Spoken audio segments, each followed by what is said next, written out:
Pues ya sin más dilación, creo que vamos a dar paso a Nassim Haramein.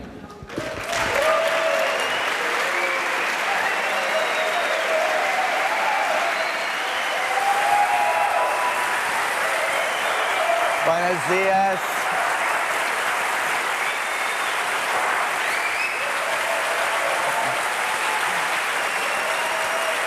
Great to be in Spain. Es fantástico estar en España.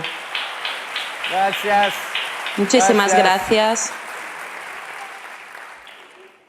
It's great to be in Spain. Es fantástico estar I wish I aquí. knew a little more Spanish. Me encantaría saber un poquito más de español para dirigirme a vosotros en español. Thank you so much for Muchas coming. gracias por haber venido. Thank you for being here. I'm Gracias por really estar excited to aquí. present this Realmente work. me apasiona poder presentar mi trabajo ante todos vosotros.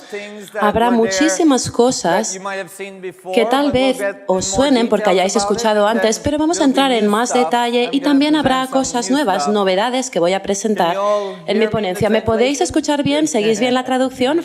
Fantástico.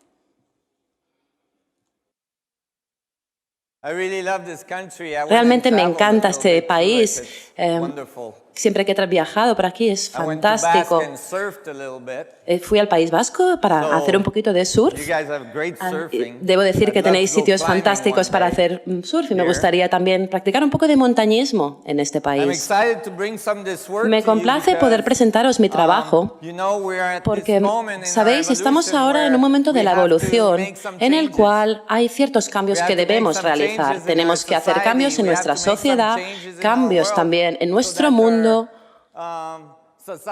para que la sociedad pueda ir prosperando y las generaciones venideras tengan todavía un planeta en el que puedan vivir.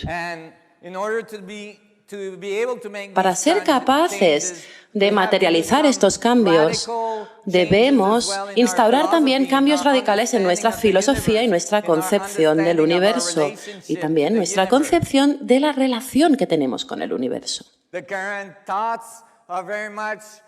Ahora mismo, mis charlas se centran en los conceptos de que las cosas están separadas e individualizadas ahí afuera, que un punto de ahí y un punto de allá no necesariamente se correlacionan entre sí. Por tanto, yo puedo hacer algo ahí, pero no preocuparme sobre aquello que está sucediendo ahí porque no va a haber una repercusión. Sin embargo, a medida que vamos creciendo, a medida que vamos expandiendo nuestra sociedad y crecemos en este planeta, nos percatamos de que esto no es así. Nos empezamos a percatar de que todo parece estar interconectado, interrelacionado y que si cambia una cosa, entonces lo otro también empezará a equilibrarse y que una cosa tendrá un efecto sobre la otra y viceversa. Por tanto, debemos comprender cómo se relacionan las cosas entre sí y cómo están conectadas entre ellas para poder recuperar el equilibrio, ¿sí? Por tanto, en parte, lo que voy a presentaros hoy es fruto de un pequeño artículo que está haciendo mucho ruido. Me están lanzando tomates, así que a veces tengo que esconderme un poco porque ha hecho mucho ruido. Es un artículo muy pequeño que publiqué el año pasado, cuando estaba, y ahora está en el proceso de ser publicado, y se publicará en los próximos meses en una de las revistas más prestigiosas y más grandes de la física. Se presentó este artículo en una conferencia en la Universidad de Liège, en el departamento de matemáticas, y se llama El protón de Schwarzschild. Y realmente me apasionó poder presentar este artículo y esta ponencia, porque normalmente cuando quiero presentar artículos ante la comunidad científica, solicito poder ponerlos en las conferencias y debo esperar que pueda ser capaz de presentarlos, pero en este caso, por primera vez, debo decir, la conferencia fue la que me pidió a mí que presentara mi artículo, es decir, fue un artículo invitado. Como se trataba de un artículo invitado, pensé por primera vez, puedo decir lo que quiera esta vez. Y realmente me lancé a ello. Hice este artículo sencillo. Cualquier estudiante que haya hecho un poquito de mecánica, un poquito de matemática, podrá seguir. Hoy vamos a hablar un poco de estas matemáticas y vamos a hacer las operaciones matemáticas, pero no hay que entrar en pánico, porque no va a doleros. Tal vez pueda doler un poquito, pero luego ya todo irá bien.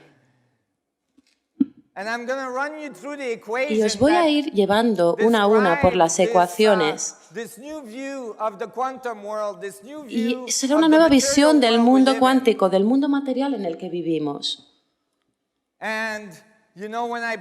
Y sabéis, cuando lo presenté en la conferencia, aunque era un artículo invitado, pensé, uy, es muy radical, tal vez voy a entrar en problemas, me voy a meter en líos.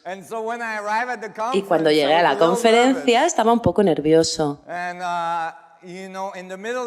Sabéis, en medio de la conferencia, resulta que el director de la conferencia vino hacia mí y me dijo, quiero hablar contigo. Y yo pensé, madre mía, ahí vamos. Otra vez, tal vez me pida que me vaya y que no presente mis resultados, los resultados del artículo. Y él vino hacia mí y me dijo, hemos mirado el programa y estás marchando antes de la ceremonia de entrega de premios. Y lo había hecho normalmente a propósito, porque normalmente a mí no me conceden ningún premio. Generalmente lo que me dan es una patada en el culo.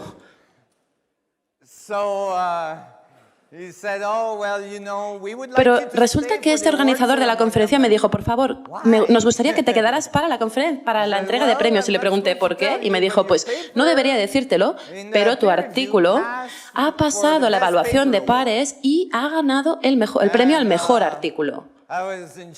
Y yo me quedé totalmente en shock, en estado de shock.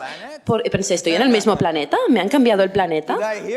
¿He escuchado bien lo que este hombre me está diciendo? Y me dijo, y pensé, bueno, sí, de acuerdo, cambiaré entonces ahora el vuelo, cambiaré el horario de mi vuelo. Creo que gané este premio, aunque haya muchos físicos a los cuales esto no les haya gustado nada, porque es tan sencillo y es elegante a la vez. Describe el átomo de una manera muy radical, pero a la vez elegante. Y hoy lo vamos a estar analizando. Así que empecemos. Veamos.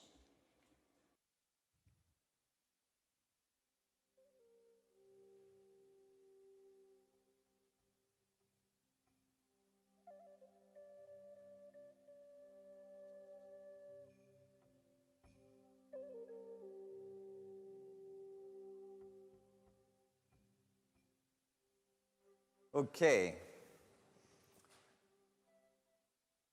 Barcelona. Barcelona. Wonderful. Fantástico. I'm going to run you through. Os voy a ir llevando. ¿Cuántos de aquí han visto mi DVD? I see. Ya veo. Voy a iros llevando por las cosas más básicas.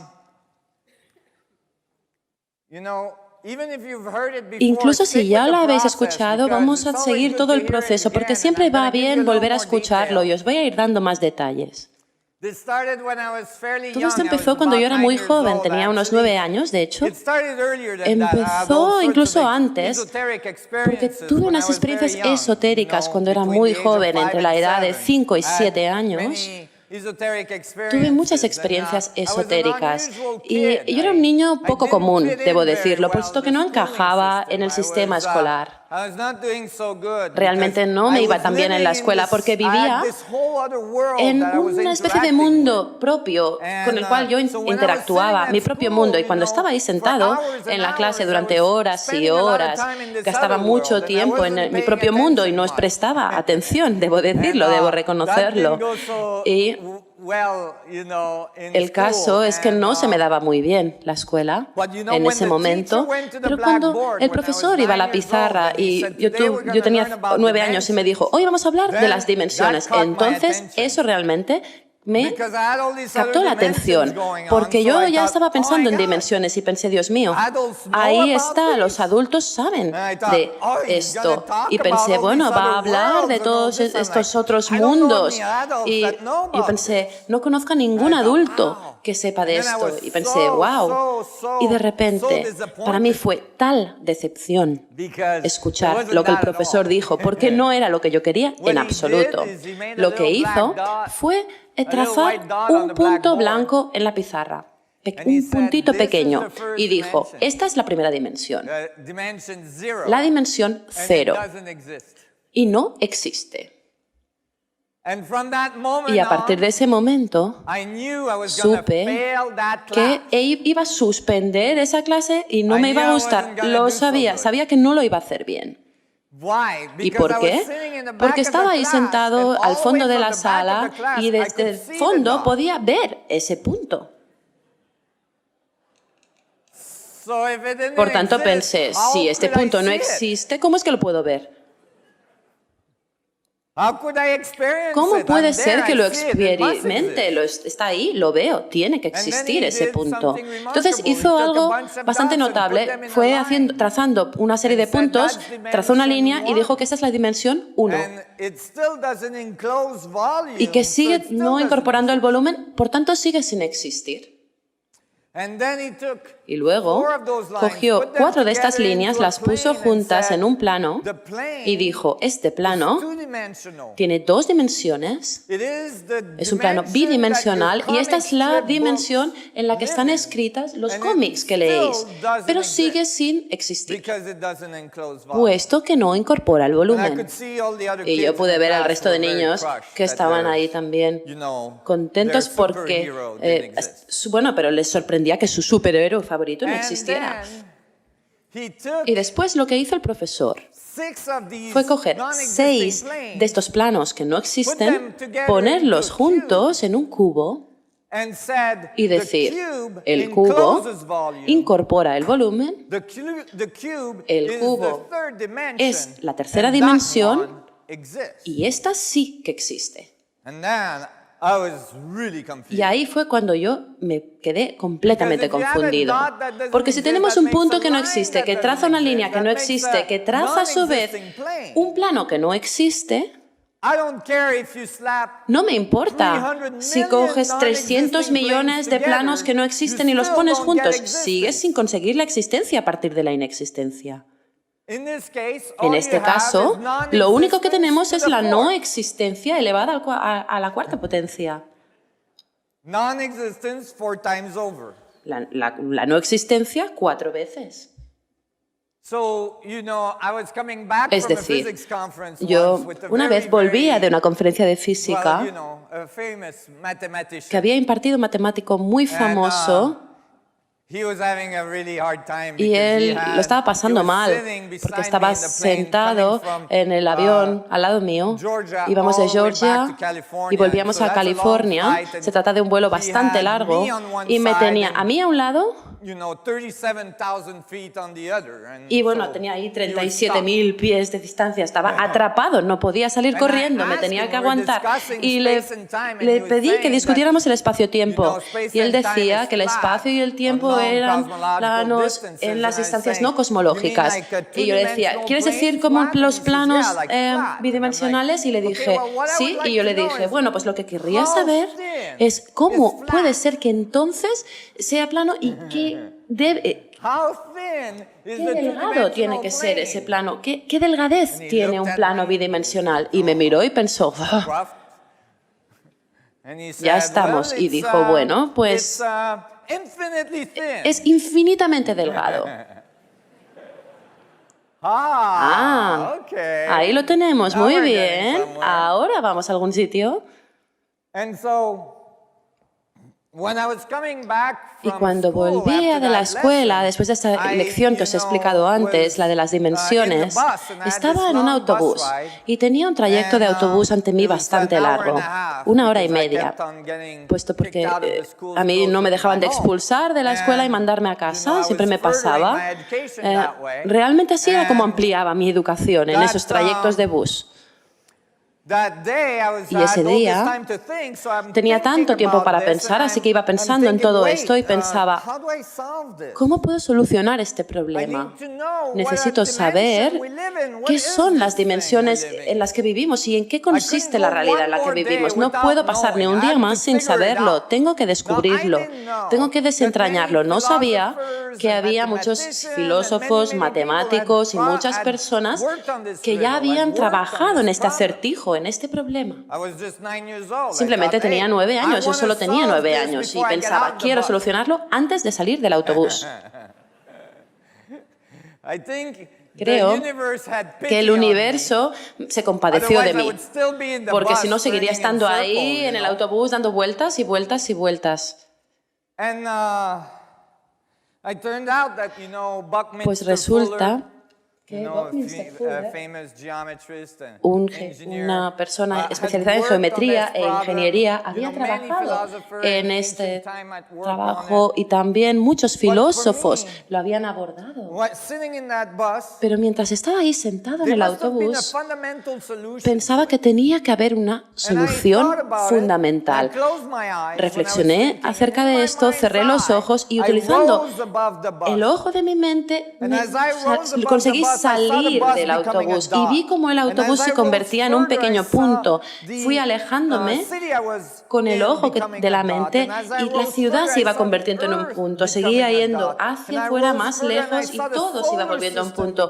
Y el sistema solar se convirtió en un punto. Seguía alejándome, la galaxia también se convirtió en un punto. Y pensé, Dios mío, todos son puntos que van yendo hacia arriba.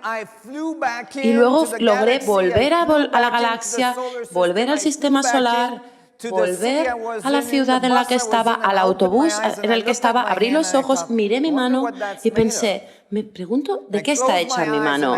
Cerré los ojos e hice un zoom para entrar dentro de mi mano y vi que mi mano estaba conformada de millones de puntos que llamamos células.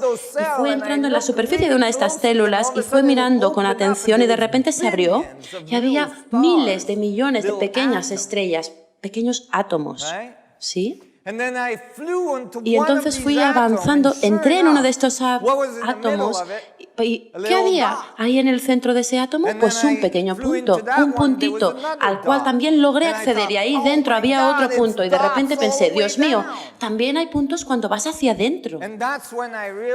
Y allí fue cuando me percaté de que la única manera de solucionar este acertijo es concluir que la única cosa que existe es el punto. Exactamente lo contrario de los axiomas actuales para las dimensiones. ¿Y por qué es esto importante? Pues porque, ¿sabéis? Toda la matemática, toda la física que estamos escribiendo, que se está escribiendo, la mayoría de la física que se escribe hoy en día para describir nuestro mundo se basa en esos axiomas de las dimensiones. Y si esos axiomas no son completos o son un poco incorrectos o escuetos, entonces las respuestas que estamos obteniendo también son escuetas y malas. Y por tanto, si cogiéramos esta física y la extrapoláramos, cogiendo la filosofía, entonces también esa filosofía estaría mal. Por tanto, es realmente importante darse cuenta de todo esto. Y ahí fue cuando estaba muy contento, estaba ahí en medio del autobús, miré a las personas, vi que ellos también estaban hechos de pequeños puntos y teníamos miles de millones de estos puntos y pensé, wow, todo empezaba a encajar. Estaba teniendo esta especie de momento que a veces todos tenemos. Estoy segura de que también habéis tenido momentos así. Y sabéis cómo te sientes cuando estás en uno de estos momentos. Lo primero que quieres hacer es decírselo a alguien, contárselo a alguien. Sabéis normalmente cómo esto funciona, ¿no?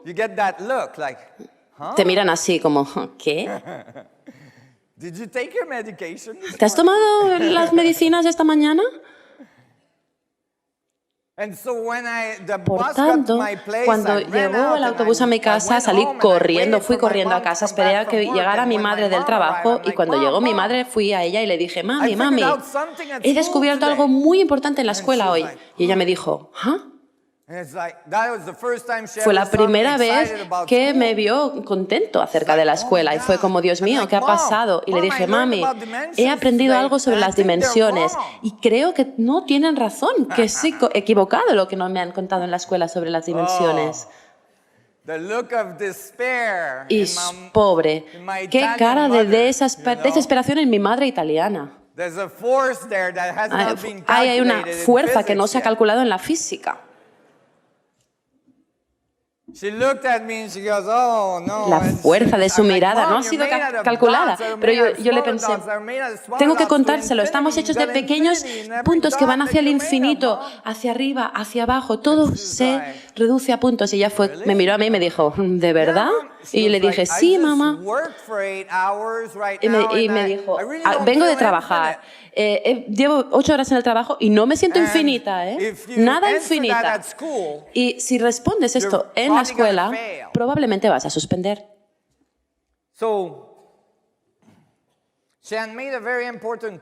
Pero ella había dicho algo muy importante, porque si tienes un sistema finito y tienes divisiones infinitas, ¿cómo pueden relacionarse ambas cosas? Si tienes por un lado el infinito y por otro lado los sistemas finitos, ¿cómo puedes correlacionar ambas cosas? Si todo es infinito, ¿cómo puede ser que no todo caiga en el infinito? ¿Y cómo puede ser que haya cosas que estén acotadas y que haya condiciones de límites?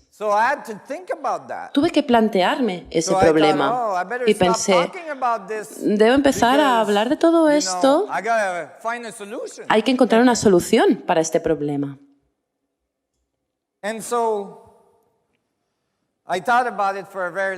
Y lo reflexioné durante un tiempo muy largo. Cuando tenía 11 años, aprendí a meditar. Hubo un máster de meditación, un maestro de meditación de la India que me enseñó a meditar. Para mí fue muy importante porque en ese momento estaba bastante desalentado con la especie humana. Realmente estaba dispuesto a salir corriendo y aprendí que había una relación interior, que podía haber un mundo interior que yo podía descubrir, que mis sentidos tal vez no solo estaban fuera de mí, sino que tal vez tenía sentidos que iban hacia adentro, hacia mi fuero interno. Y pensé, tal vez ahí radica la solución.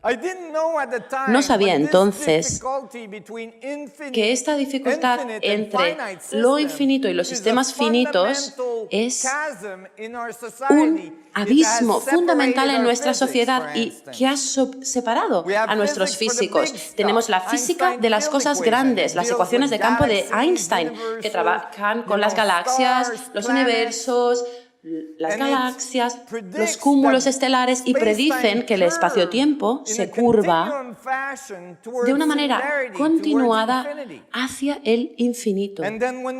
Pero luego, cuando miramos el plano de los átomos, de las partículas atómicas, tenemos otro tipo de física, la teoría cuántica, que predice números cuánticos, estructuras lineares finitas. Y ambas teorías no concuerdan. Sin embargo, ¿sabéis? Este abismo, esta diferencia entre el infinito y los sistemas finitos todavía es mayor.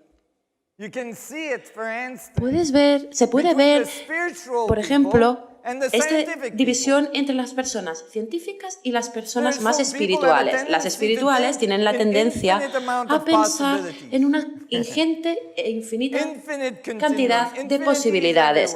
El infinito en todas partes, un continuo infinito. En cambio, los científicos tienden a pensar en sistemas cerrados y finitos con soluciones muy concretas. Por tanto, de un modo habitual, ambas tipologías de personas no concuerdan y ese abismo es todavía más grande. Se puede encontrar también entre los hombres y las mujeres. Las mujeres tienen esa tendencia a pensar en una cantidad infinita de posibilidades, en un continuo. Sí, cariño, puedo estar haciendo estas 25 tareas a la vez, no hay problema, ¿sabes? Soy mujer. Puedo hacer este multitasking, estas múltiples tareas a la vez. En cambio, los hombres normalmente intentan analizar un sistema cerrado ahí se quedan encallados de un modo, con piezas fundamentales cada vez, y van y dicen, cariño, lo siento, estoy ocupado con una cosa, no me molestes. ¿Sabéis? Por tanto, tenemos por un lado los infinitos, el continuo, y por otro lado las funciones cuánticas, y puede suceder que ambas tipologías no concuerden. Y de ahí viene el divorcio, ¿lo sabéis?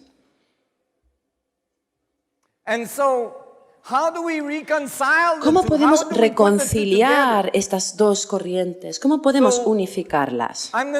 Pues bien, os voy a demostrar con una geometría muy simple que sí que concuerdan ambas cosas, que de hecho las dos tendencias son complementarias, que no se puede tener infinitos sin límites finitos y no se pueden tener límites finitos sin el infinito.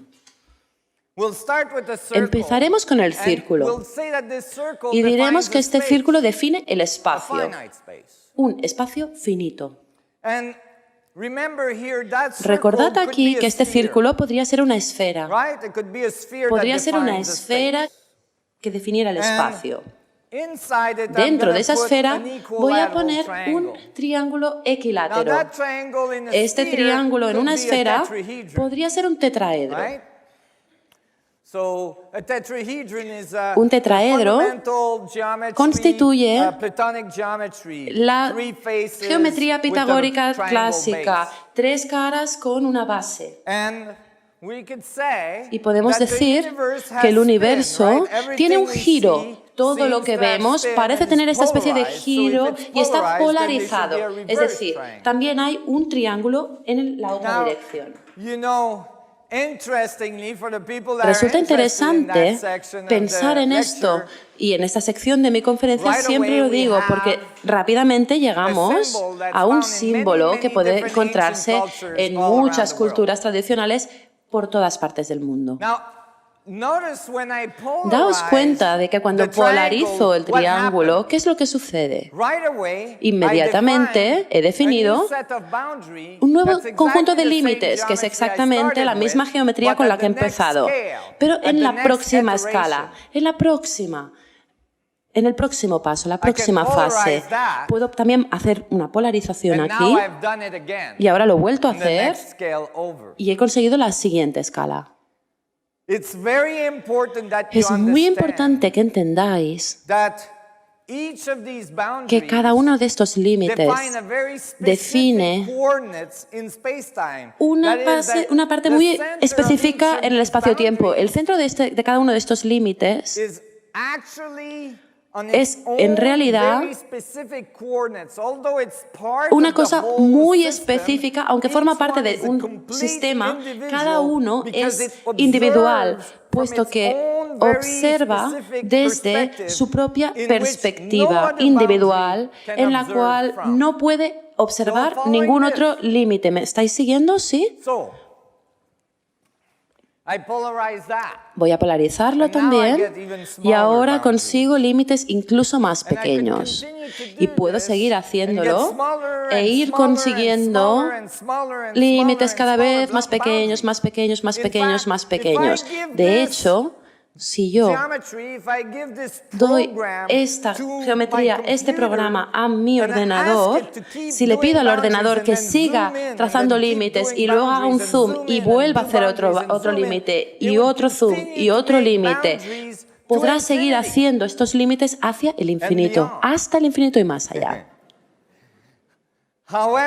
No obstante, nunca, jamás, nunca, jamás de los jamases, nunca jamás podré sobrepasar ese primer límite con el que he empezado. Nunca jamás saldré de ahí. Seguiré dividiendo y dividiendo y dividiendo, pero dentro del contexto de lo que parece ser el espacio finito. Pues bien, recordad, cada límite define una serie de coordenadas muy específicas desde las cuales se observa el universo. Es decir, cada límite representa un conjunto de información muy específico y cada límite representa también un conjunto específico de energía. Por tanto, si puedo seguir dividiendo hasta el infinito dentro del contexto del espacio finito, esto significa que puedo tener una cantidad infinita de información dentro del límite del espacio finito. Cantidad infinita de información. ¿Y por qué es esto importante? Pues bien, es importante en muchos ámbitos distintos y de muchas maneras distintas. Es importante en la filosofía, es importante en la espiritualidad, importante también en la física. ¿Y por qué es importante en la física? Pues porque si la corriente mayoritaria de la física y la corriente mayoritaria de la ciencia empezara a entender esto, dejaríamos de fabricar aceleradores. ¿Sí? No hace tanto tiempo, la comunidad científica obtuvo su primer microscopio y vieron las células en el nivel biológico y dijeron, Dios de mi vida, las células son tan pequeñísimas. Son tan pequeñas que tienen que ser la cosa más pequeña que pueda hacer el universo. Y luego, ¿qué pasó? Pues que llegamos a los átomos y nos percatamos de que las células tienen miles de millones de átomos y dijimos, madre de Dios, los átomos son tan súper pequeñísimos que tienen sin duda que ser la cosa más pequeña que jamás haya podido hacer el universo.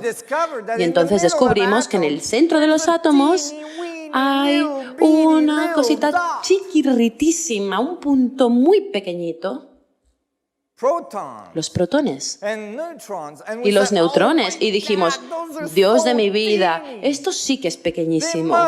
Tiene sin duda que ser la cosa más pequeña que jamás pueda hacer el universo.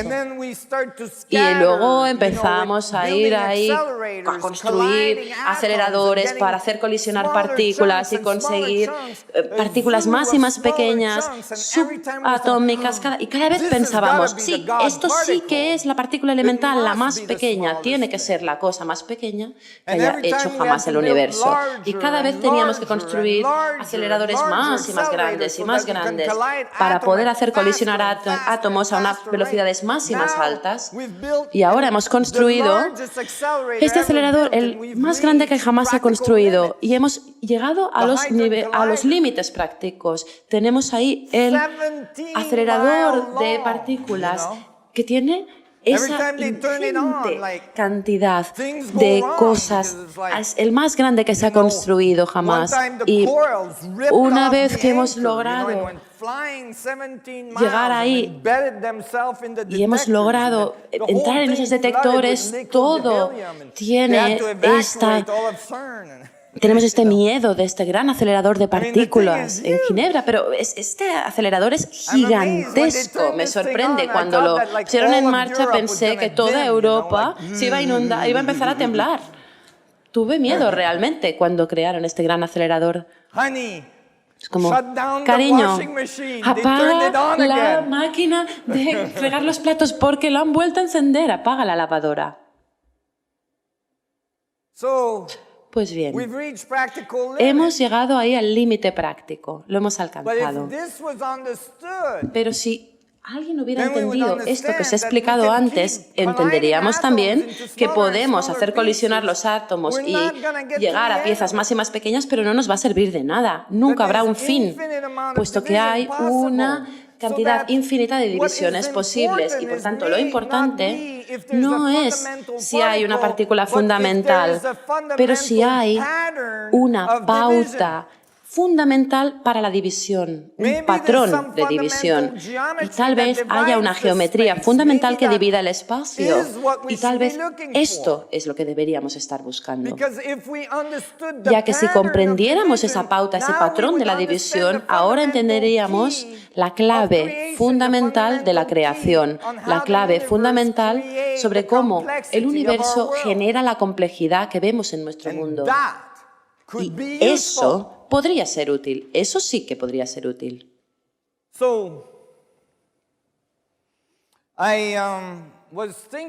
Pues bien, yo iba pensando sobre todo esto, pero también se puede pensar sobre todo esto desde la filosofía. En primer lugar, si hay una división infinita en cada límite, eso significa que cada átomo podría tener a su vez una cantidad infinita de energía en su interior.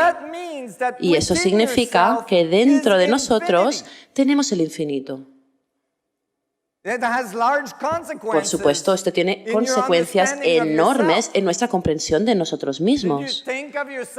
Porque ahora pensamos en nosotros como un ser infinito. Y si esto es así, no hablo simplemente de, de la parte espiritual, sino de la parte material, ¿eh? Y eso realmente nos conduce a la comprensión de que quizá, solamente quizá, tenemos este potencial infinito.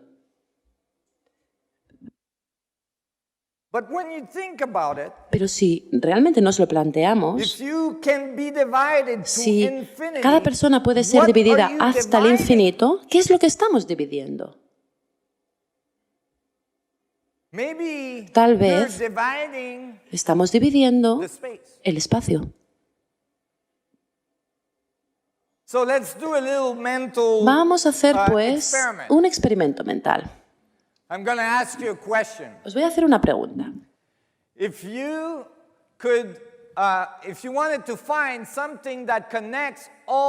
Si quisierais encontrar algo que conecta las cosas, ¿qué sería?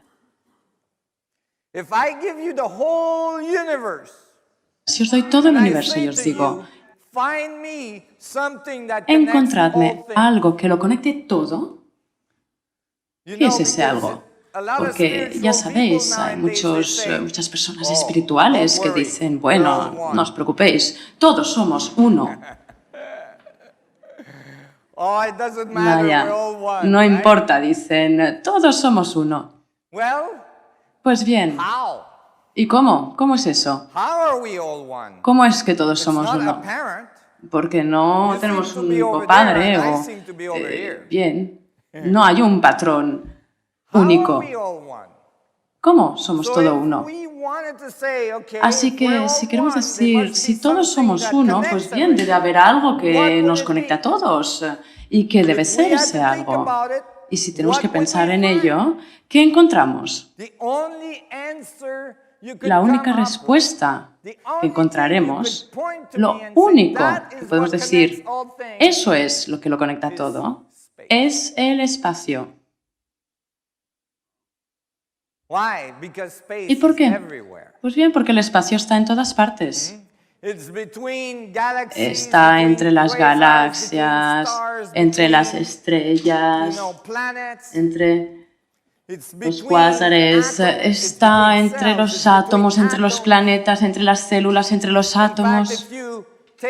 De hecho, si pensamos en el átomo más denso, la molécula más densa, como por ejemplo el diamante, y hacemos crecer un átomo en la molécula de diamante, entonces tenemos un tamaño de naranja y luego tenemos otro tamaño que está 2 campos de fútbol más allá.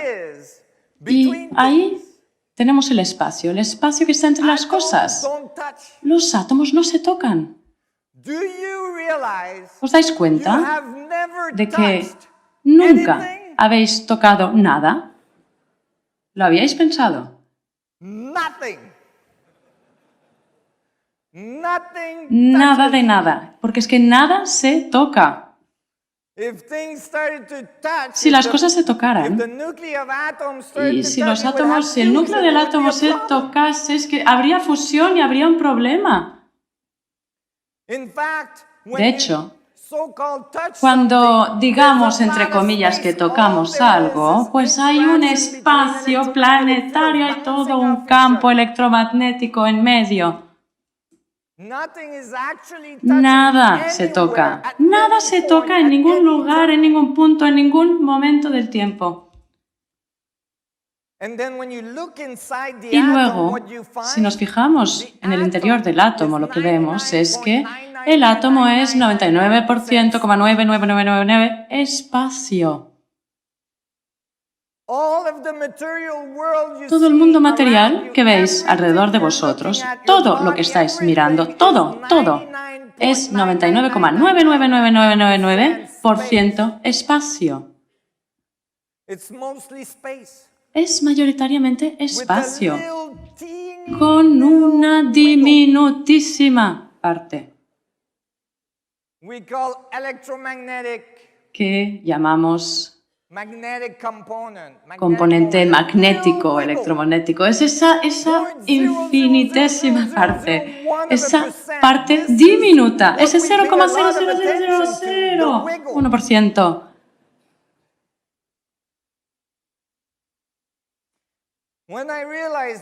Y bien, cuando me di cuenta de esto, pensé, vaya, quizás nos estamos fijando demasiado en ese punto 0,00001% y quizás deberíamos fijarnos algo más en ese 99,99999%. Quizás el mundo material es simplemente una función del espacio en sí. Quizás el espacio se divide en sí mismo. Y quizás eso es lo que vemos como realidad. Quizás no es la materia la que define el espacio, sino que es el espacio el que define la materia.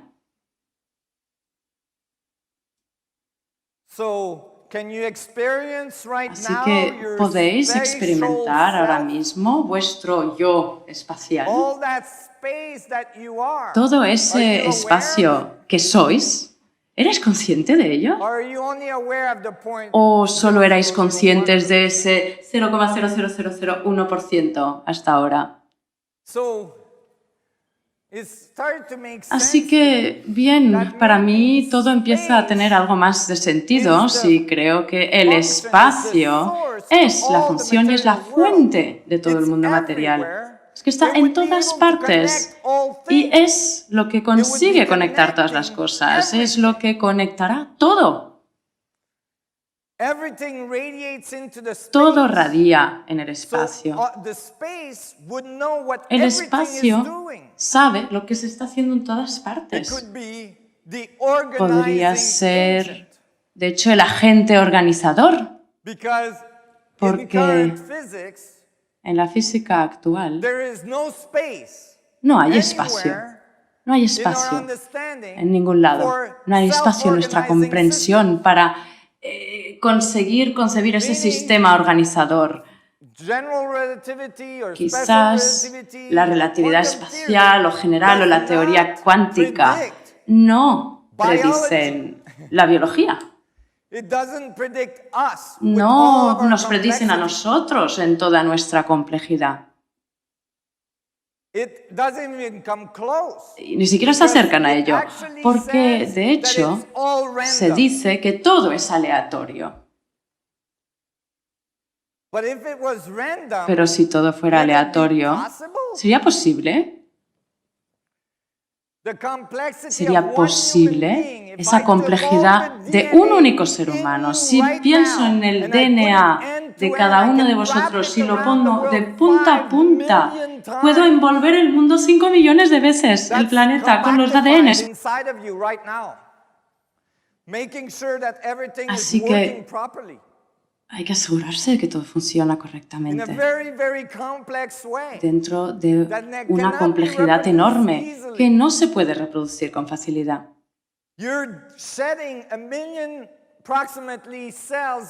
estamos tirando billones de células por segundo.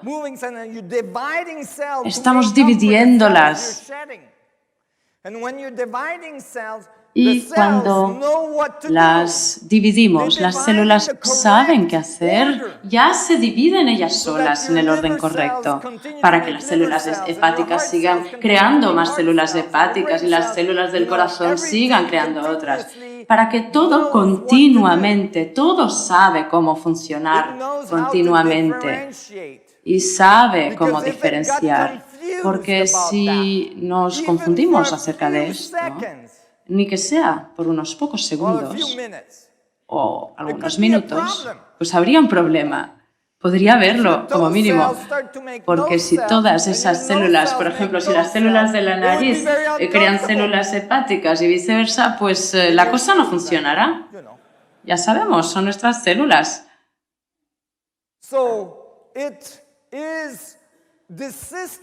Así que el sistema está autoorganizado y no hay nada en la biología, no hay nada en la física, no hay nada tampoco en la química ni en nuestra ciencia que explique cómo. Y en general, los científicos tratan de apartarse de esta cuestión, no entrar demasiado en ella, porque cuando empezamos a adentrarnos en ese mundo, en tratar de buscar una explicación, la tendencia es que aparezcan las creencias religiosas y alguien suelta, es Dios quien se encarga de todo esto, de organizar todo eso. ¿Pero dónde está Dios? Pues bien, cuando pensamos en el vacío podría realizar ese trabajo, el espacio también, porque sabe cómo se hacen las cosas, sabe que todo se hace de esta manera continua. Y os voy a dar un ejemplo matemático. ¿Tenéis ese cubo de Rubik? ¿Os acordáis, verdad? Seguro que tenéis alguno. Pues bien, si tomamos el cubo de Rubik y se lo damos a una persona ciega, bien, no es muy simpático, la verdad, hacerlo. Pero vamos a pedirle que nos lo ponga en orden. Y bien, esa persona ciega pues va a hacer sus movimientos y de hecho puede calcular en probabilidades cuántos movimientos esa persona ciega deberá hacer para dar con la probabilidad de conseguir tener un cubo Rubik en orden. Y si ese ciego es Superman, podrá seguir moviendo el cubo un movimiento por segundo y a partir de ahí podemos calcular y la respuesta superará los 13 potencia 14 billones de años pasado el Big Bang. La persona ciega no sabe si se está acercando o alejando de la solución que está buscando. Pero si le decimos a ese ciego, si le damos algo de retroalimentación, si le damos alguna pista sobre si sí o si no se va acercando a la solución cada vez que hace un movimiento, si cada vez va mejor o peor, pues entonces la persona ciega podrá ordenar el cubo en 2 minutos y medio, en lugar de todos esos billones de años que tardaría sin saber nada. Y la biología es mucho más compleja. Es mucho más compleja que el cubo de Rubik.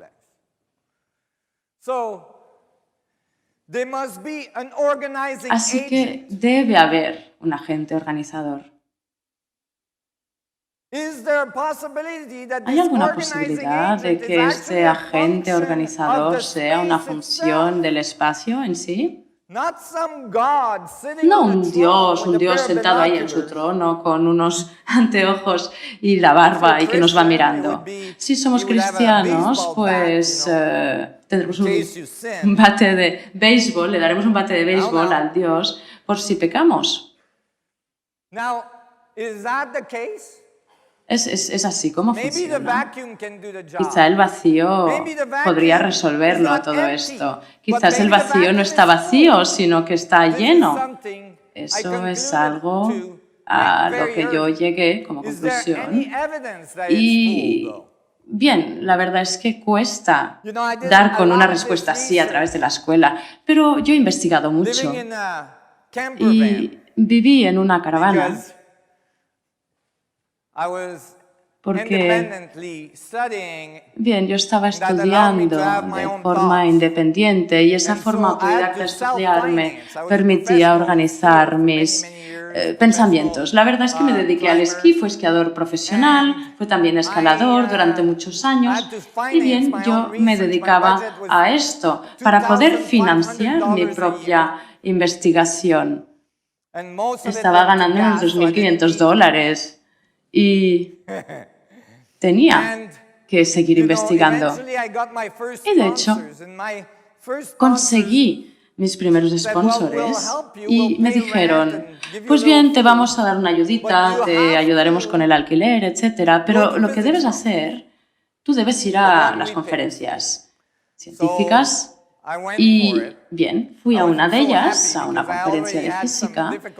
Y, bien, yo ya había tenido algún pequeño rifirrafe con la comunidad científica y en particular la física.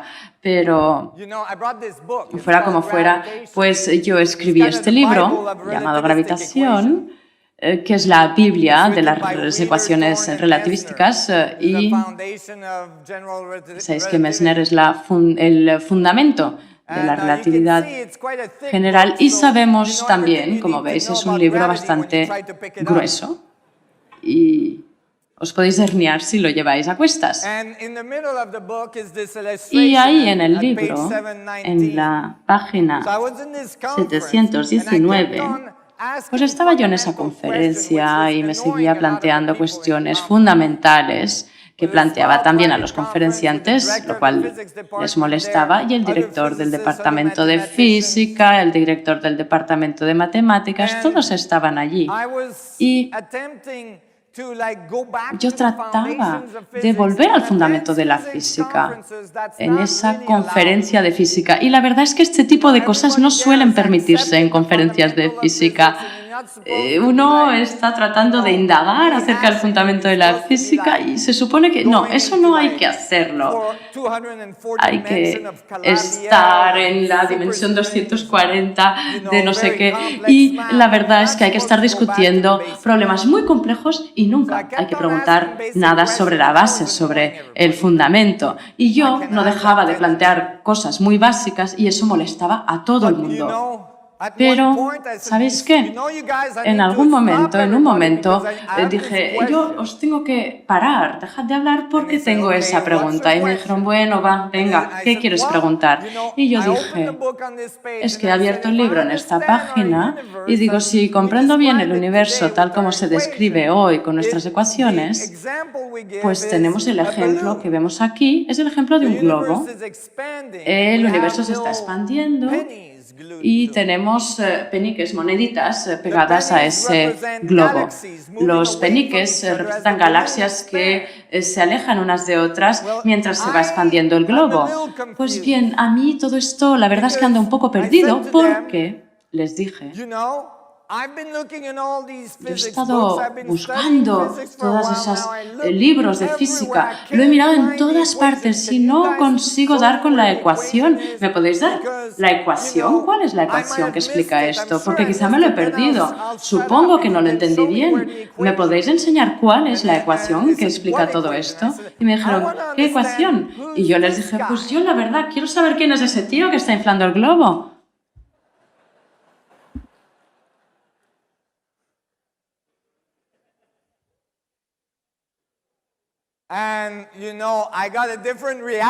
Y la verdad es que la reacción, pues yo no tuve la reacción que habéis hecho, que habéis dado vosotros, porque la sala se quedó en silencio. Uno de los estudiantes, al final de la mesa, casi escupió el café que estaba bebiendo, se atragantó. Y el director del departamento de física empezó a sudar. Y bien, y pensó que diría que el tipo que está inflando el globo es Dios. No hay que decir la palabra Dios en el departamento de física. Y delante de mis estudiantes, por favor.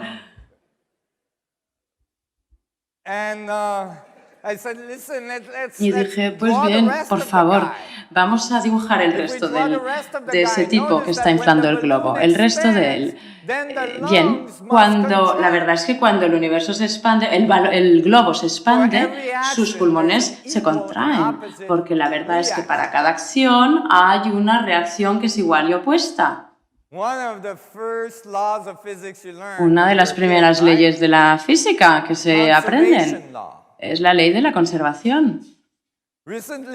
Y recientemente pues tuve una discusión. Bueno, la verdad no fue a más esa discusión porque no me molesté en entrar en detalle, pero bien, dijeron, el universo, por ejemplo, es como un pan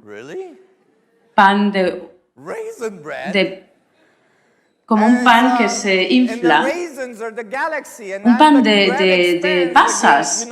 Y la verdad es que dentro de ese pan, a medida que se cuece, las pasas se van separando, son como galaxias que van distanciándose unas de otras. Y yo dije, ¿de verdad? ¿De verdad? Porque al final es la naturaleza del pan expandirse. ¿Verdad? Yo creo que a ese tipo le hace falta aprender algo de cocina. Espero que no sea él quien cocina en su casa, porque la verdad es que si pones harina, agua y pasas, pues ya te puedes quedar sentado esperando que pase algo. Porque hace falta algo para que ese pan se infle. Hace falta algo de levadura, digo yo. La levadura provoca una reacción química y para producir esa energía se necesita energía para poder hacer que el pan se expanda, que crezca. Hay que ponerlo en un horno. La verdad es que si lo pones en un horno, el cocinero ya poco importa. Mientras sepas que hace falta un horno y la levadura. De lo que hablo aquí es que, al fin y al cabo, dentro del globo entra algo que hace que el globo se expanda. Es ese aire comprimido que entra y que está haciendo expandir el globo. Es ese potencial de energía que entra y que hace que ocurran las cosas. Y eso es lo que no se suele entender. Y la razón, bien, quiero decir que a raíz de ese malentendido, de ese error de comprensión, la mayoría de nuestra física, la mayoría de nuestra comprensión física se limita a centrarse en la expansión, en la explosión también. Es ese enfoque que tenemos hacia el universo. El típico enfoque que tenemos hacia el universo. Ya sabéis, tenemos bien algo que es explosivo y lo ponemos en un cilindro y damos con una chispa y eso explota. Ya sabemos, es la versión masculina de cómo funciona un motor de explosión, ¿verdad? Y anda, lo podemos hacer saltar todo en pedazos. Y eso es la radiación. Y esa es la ecuación, pero nada nos hace pensar en esa parte más compacta, como por ejemplo vemos que la tecnología más avanzada, esos pensadores del planeta que piensan en esa expansión. Y ya sabemos que para viajar en el espacio, pues utilizamos ese símbolo fálico y luego ponemos ese explosivo. Tenemos esa concepción masculina de que todo explota. Y todo lo que sube ya sabemos qué pasa. Pero a mí me parece que ahí hay demasiada testosterona. Y luego ponemos una cápsula para tapar el cilindro. Y damos con voluntarios. Pongámoslos en la cápsula también. Y entonces encendemos la mecha And then a few miles up, a little Y unas ejaculation. millas más allá, ya sabemos lo que pasa. Only a few minutes later. Unos minutos después. The male approach to the universe. Ya sabemos cuál es el enfoque masculino del universo. But in order for that fuel to be so reactive, in order Pero for that fuel to be hay so que powerful, it ser must tan have reactivo para que ese campo compression sea of tan energy potente. into it. Tiene It que was haber in the tanta air to energía, compress. It was tiene que haber aire comprimido, energized. tiene que haber algo que dé energía a todo esto. ¿Y de dónde viene esa energía? ¿De dónde viene esa potencia? Nuestro enfoque del universo es que todo explota. Into existence. Todo explota hacia la But existencia. nowhere Pero in physics do we say en la física where no the se dice en energy ningún lado came from de to dónde produce viene the la explosion. energía para producir la explosión. Where did that come from? ¿De dónde viene? Instead of the radiative side, En lugar de general de ese active lado side, radiativo, deberíamos fijarnos en la otra parte. ¿De dónde viene?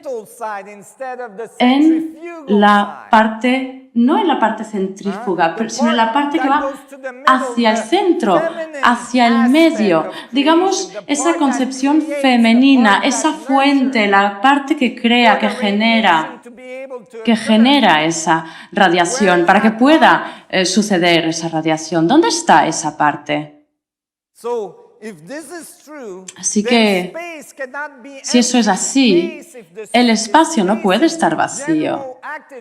El espacio es la parte generoactiva, es la parte que genera la explosión. Y si es así, si el espacio es la fuente de la materia, ¿hay alguna prueba de que el espacio esté lleno y no vacío? Pues sí, sí que la hay, porque en ese mismo libro tenemos esa cita. Cuando nos fijamos en el nivel cuántico, la teoría de campo cuántica de hoy se deshace mediante un proceso de renormalización de la densidad de la energía en el vacío que formalmente debería ser infinita si no se retira mediante su renormalización. Normalmente cuando pensamos en el vacío, pensamos en ello como en algo vacío, que sería formalmente infinito si no se ha retirado. Ahí está la palabra clave, retirado, eliminado. ¿Por qué? Pues porque cuando nos fijamos en un átomo, parece como un aislante. Y si nos fijamos en esa oscilación del sistema, nos damos cuenta de que podemos seguir dividiendo y dividiendo para tener una cantidad infinita de energía.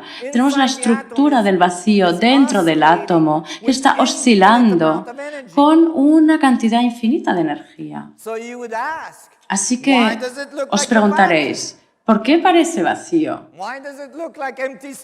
¿Por qué parece un espacio vacío si al final, dentro de él, hay una cantidad infinita de energía? Pues bien, quizás sea porque la cantidad infinita de frecuencias es infinita y todas se van anulando, se van cancelando.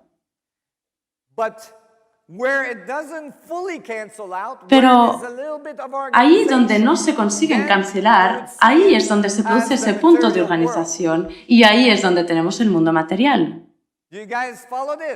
¿Podéis seguir? Así que, de pronto, el mundo material es una función de la oscilación del espacio en sí. Es una parte absolutamente diminuta, minúscula de lo que está ahí. Es como pensar en el vacío como algo lleno y ahí donde hay un pequeño escape, una pequeña fuga, eso es la materia, el mundo material.